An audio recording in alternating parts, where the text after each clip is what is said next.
Agradecemos al economista Henry Rebrad por aceptar nuestra invitación para conversar esta noche en Pulso Nacional. Buenas noches, Henry, ¿cómo estás? Buenas noches, Osvaldo. Gracias por la muy amable invitación. Bueno, el tema económico es un tema permanente en los medios por la crisis que se ha originado a nivel mundial por el enfrentamiento, la guerra de Ucrania y Rusia. ¿Cómo puede visualizar tú el impacto que en lo inmediato podría tener esta guerra? No tan solo en el aspecto de los alimentos, como se habla, sino en sentido general de la economía. Bueno, de manera general, obviamente, hemos visto que ya había un problema de inflación antes de estallar el conflicto en Ucrania. De hecho, más que conflicto, tengo que hablar, es guerra. Lo que hay en Europa, hay una guerra en territorio europeo y un país invadió a otro. Esa es la realidad. Después, ¿por qué todo eso ha pasado? Es otra discusión.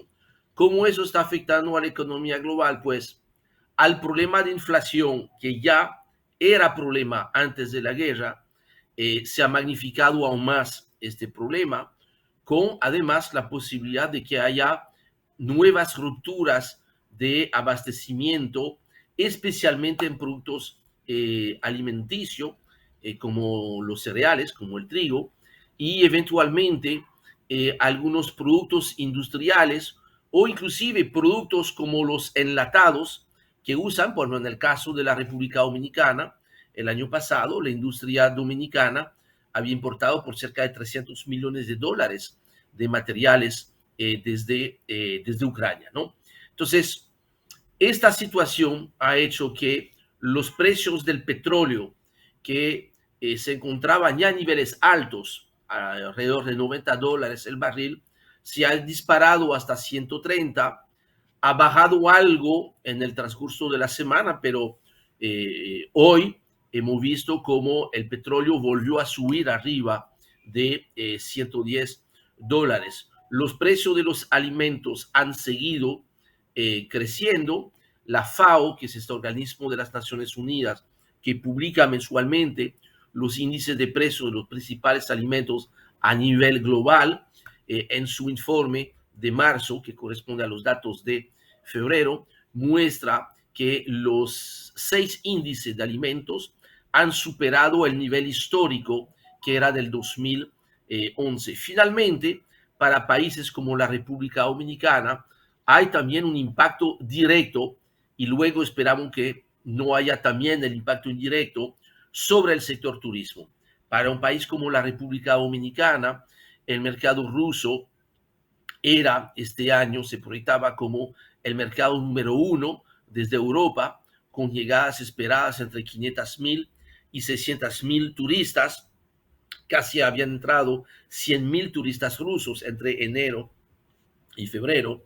Y el quinto mercado de mayor importancia desde Europa era Ucrania. O sea que definitivamente va a haber un golpe muy duro para algunos operadores del turismo en la República Dominicana, los que se habían concentrado en atender el mercado ruso y el mercado ucraniano, van a estar sufriendo. Es la razón por la cual el presidente de la República tuvo que ampliar el paquete de medidas y de subsidios para tratar de mitigar para los próximos 4 meses, en espera de que la crisis no se prorroga más allá de esto, pues tener algunas medidas para mitigar el impacto tanto a nivel de clase baja, que es lo más importante, porque son los, vamos a decir, los más afectados, pero también esta medida, por ejemplo, de congelación de los combustibles, es típicamente una medida que impacta positivamente a clase media. Anunciada esta semana por el presidente de la República en lo inmediato en la economía dominicana. Sí, bueno, mira, en lo inmediato ya se está notando una ralentización de algunas actividades, ¿no? La subida de los precios hace que ya la gente empieza a modificar su comportamiento. Aunque obviamente es un alivio importante ver que los precios de los combustibles se pueden mantener congelados, ojo con eso. Esta congelación está garantizada siempre y cuando los precios del petróleo no suban más allá de $115. Y esta semana, este promedio que se va a utilizar para calcular los precios del fin de semana, estamos ya sobre la raya, porque el promedio de los últimos 5 días va a estar dando muy, pero muy cerca a los 115 y no terminó arriba de 115 porque el día miércoles de esta semana los precios del petróleo se derrumbaron en cerca de $14, de 123 a 109. Es lo que probablemente haya permitido que no suban los precios de los combustibles el próximo fin de semana. Henry, se ha criticado mucho algunas de las medidas dispuestas por el gobierno, algunos sectores de oposición, y se refieren también a la incidencia que podría tener la apreciación del peso. ¿Cómo tú ves la apreciación del peso en este momento? Mira, siempre es un tema delicado, ¿no? El tema del tipo de cambio, porque obviamente, mira, el importador, el consumidor de productos importados, le conviene que el dólar se quede lo más bajo posible. A diferencia de sectores como probablemente zona franca, turismo, los que reciben remesas, al contrario, preferirían que obviamente la tasa del dólar esté por encima.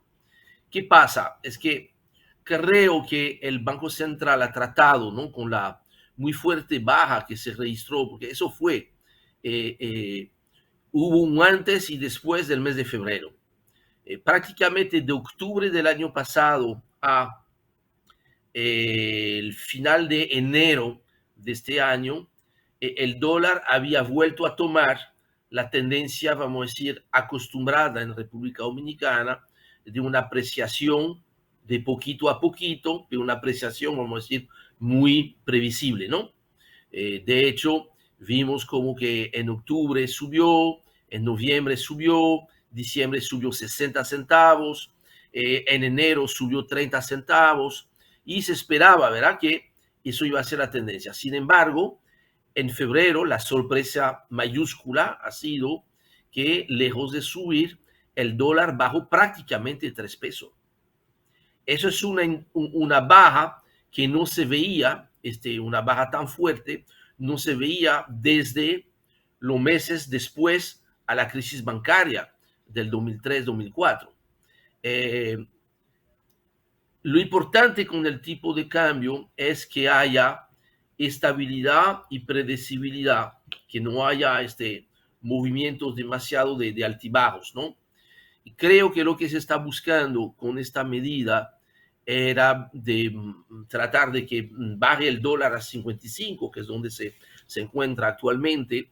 Era, primero, creo una señal muy fuerte hacia posibles especuladores que van a pensar que, mira, vamos a provocar una fuerte subida del dólar y de con esto, y eso calmar a la posible especulación.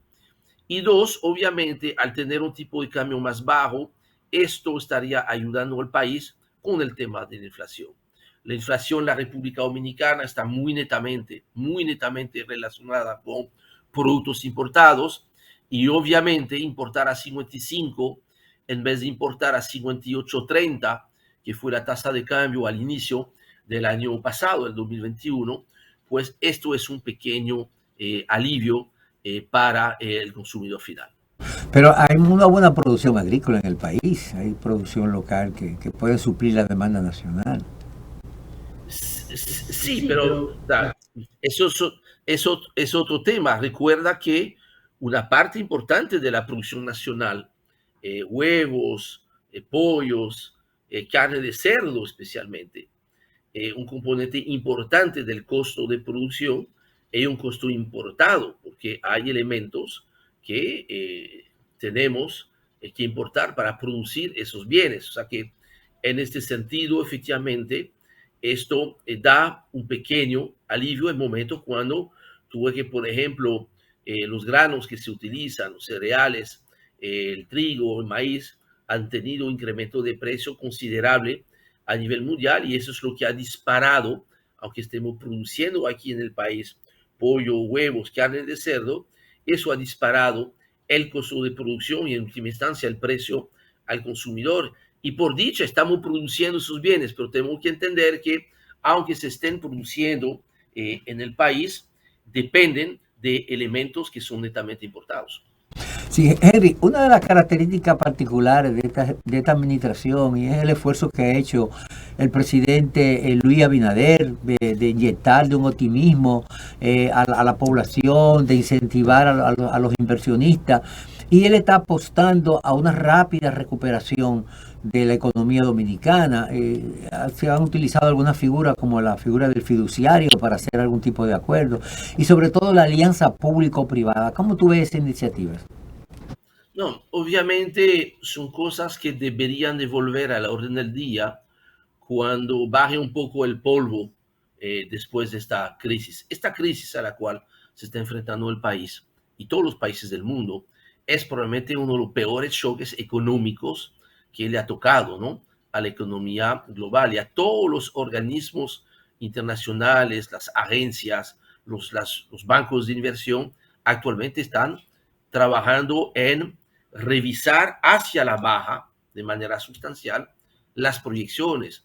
En esta semana estaba circulando aquí en República Dominicana una publicación del Banco de América sobre las proyecciones para Centroamérica, incluyendo República Dominicana, y claramente han deteriorado sustancialmente las proyecciones. Ya no hablan de un crecimiento de un 5.5% como lo tenemos en este presupuesto, sino de entre 4 y 4.3%, que es un ajuste importante. Están hablando ya no de una inflación de 5%, sino de 8%. Fin de cuentas, definitivamente eso está afectando. Lo importante ahora es poder implementar medidas para mitigar el impacto de la inflación sobre los hogares menos protegidos. Yo creo que el primer tren de medida que se anunció, por ejemplo, en el discurso del 27 de febrero, iban en esta dirección, pero la agravación de la situación de Ucrania obligó pues a implementar otras medidas que son medidas que inclusive van más allá de la clase baja, sino también de clase media, que eso es importante porque también es una parte importante del consumo y por ende de las mismas recaudaciones que necesita el Estado para seguir funcionando y hacer frente precisamente, ¿no?, a esos nuevos subsidios. Bueno, el gobierno ha recibido un espaldarazo importante de parte de las agencias calificadoras por la forma en que se ha manejado la economía y cómo la forma positiva, ¿no?, algunas iniciativas que hemos podido enfrentar esta crisis, contrario a otros países que han hecho los esfuerzos y no lo han logrado. Mira, sí, esa es una gran verdad y eso es lo que nos, vamos a decir, es lo que nos autoriza a pensar, ¿verdad?, a que podemos enfrentar la situación en una mejor posición que quizás hubiese sido el caso un año atrás. La economía dominicana se ha fortalecido considerablemente el año pasado y fue precisamente lo que fue reconocido, ¿verdad?, por las agencias de calificación de riesgo como Standard & Poor's y como Fitch, lo que solamente Moody's no ha publicado sobre República Dominicana. Claro, eso era antes de llegar a lo de Ucrania, pero eso fue un reconocimiento que solamente República Dominicana, el continente, tuvo una ligera mejora en la calificación de riesgo y eso ha permitido que el país en el mes de febrero logra emitir un bono soberano que asegura prácticamente todo el financiamiento en dólares que se necesitaba para este año y que bien se hizo justo antes de que estallara el conflicto. Sería más difícil,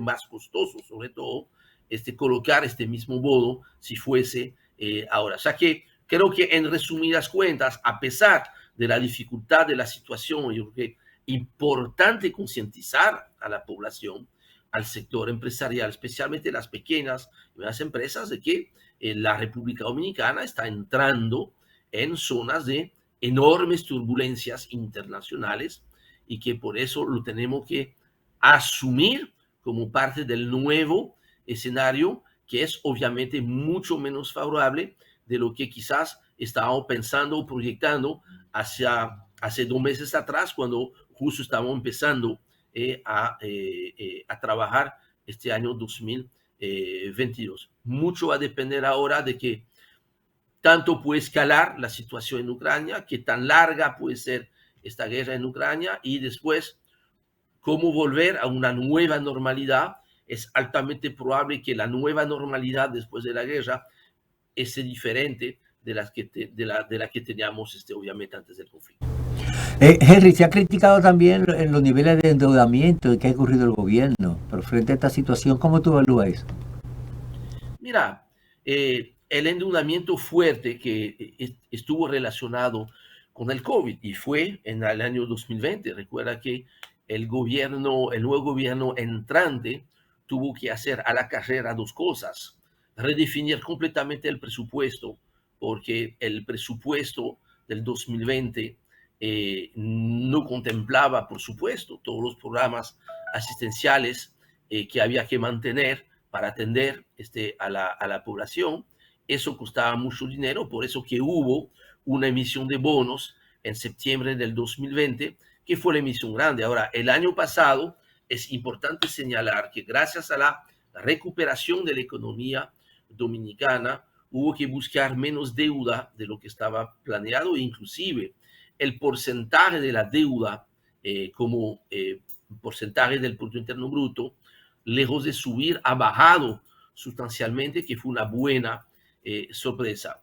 Eso fue posible porque las recaudaciones subieron mucho más de lo previsto gracias a este fuerte ritmo de crecimiento. Recuérdense, más del 12% en comparación con el 2020, 4.7% versus el 2019. O sea que entramos en esta zona de turbulencia con una economía más sólida que en el año pasado. Y que bien que así sea, porque se necesita ahí de un avión sólido, con un buen piloto ya acostumbrado a manejarse en tiempo de crisis, que lamentablemente es lo que le ha tocado al presidente Abinader desde su propia entrada. No hubo la posibilidad de desarrollar lo que era quizás el plan de gobierno que se estaba pensando, porque hubo que administrar la crisis del COVID. No hemos terminado completamente de salir del COVID, que estamos entrando en una crisis probablemente hasta más dura, hasta más preocupante, que es esta guerra entre Ucrania y Rusia. Una de las inversiones más importantes que ha hecho el gobierno dominicano en el aspecto eléctrico es la construcción de las plantas de Punta Catalina. Sin embargo, se ha cuestionado mucho la figura que se ha creado ahora de fiduciario para la administración de estas plantas. ¿Tú crees que es una decisión correcta de parte del gobierno? Mira, lamentablemente se ha satanizado mucho la figura del fideicomiso, que yo creo que el fideicomiso es una figura adecuada para manejar ciertos bienes del Estado. Creo que ahora con el envío, ¿verdad?, al Congreso de un proyecto de ley sobre los fideicomisos públicos, estrictamente público, debería de ayudar y permitir a que se vuelva al uso de esas figuras, y pensar que, mira, hay una serie de situaciones con Punta Catalina. Hay que conocer ya, una vez que finalice esas dos auditorías, la técnica y la financiera, conocer cuál es realmente la situación, pero entender que obviamente independiente de lo que haya costado, y que es parte de los problemas que requirieron desde la auditoría, Punta Catalina ha permitido cambiar drásticamente, ¿no?, el perfil de generación del país. El año pasado la generación a fuel oil apenas fue de un 10%, cosa que nos debería de ayudar frente al shock petrolero. Sin embargo, este shock también ha provocado incrementos enormes del gas natural y incrementos inclusive mayores en el carbón que en el propio petróleo. O sea que cuando hay situaciones de crisis, lo importante es poder producir lo más que se pueda localmente para no depender tanto de cosas que vienen de fuera, porque o te van a costar muy caro o inclusive tú pudieras correr el riesgo de que por la situación de crisis sencillamente tú ya no tengas acceso a esos productos, a esos bienes. O sea, creo que el mensaje con todo eso es importante que el país siga fortaleciendo o vuelva a fortalecer sus sectores productivos, porque es la condición para poder enfrentar con mayor seguridad esos choques internacionales. Esta semana el presidente de la República firmó un acuerdo con el gobierno argentino para el suministro de carburante, que podría ser una alternativa importante para enfrentar la situación del país con relación al petróleo, el elevado precio del petróleo. Sí, bueno, esos son acuerdos que te permiten, que es importante, garantizar el suministro. Ahora, nadie te va a vender el petróleo o los combustibles más barato, porque ahí hay un precio internacional. Y ahí, mira, no creo, al igual que con el Petrocaribe, mucha gente se confundía pensando que Petrocaribe nos suministraba petróleo más barato. No es así. Eran acuerdos de financiamiento. Ahí, con este acuerdo con Argentina, lo bueno es poder asegurar fuentes alternas en caso de que las fuentes tradicionales pues se vayan secando. En el caso de República Dominicana estamos dependiendo muchísimo de Estados Unidos para el suministro de combustibles, por lo que yo creo que el riesgo de desabastecimiento es actualmente, ¿no? Es nulo en el caso de la República Dominicana. Muchas gracias, Henry, por tan interesantes informaciones que ha compartido con la audiencia. Gracias por la amable invitación. Siempre a tu orden, ¿ok? Conversamos con Henry Gelbrand, quien es un economista, y te agradecemos estas informaciones. Y a ustedes, amigos, no se vayan porque hay mucho más hoy, aquí, en Pulso Nacional.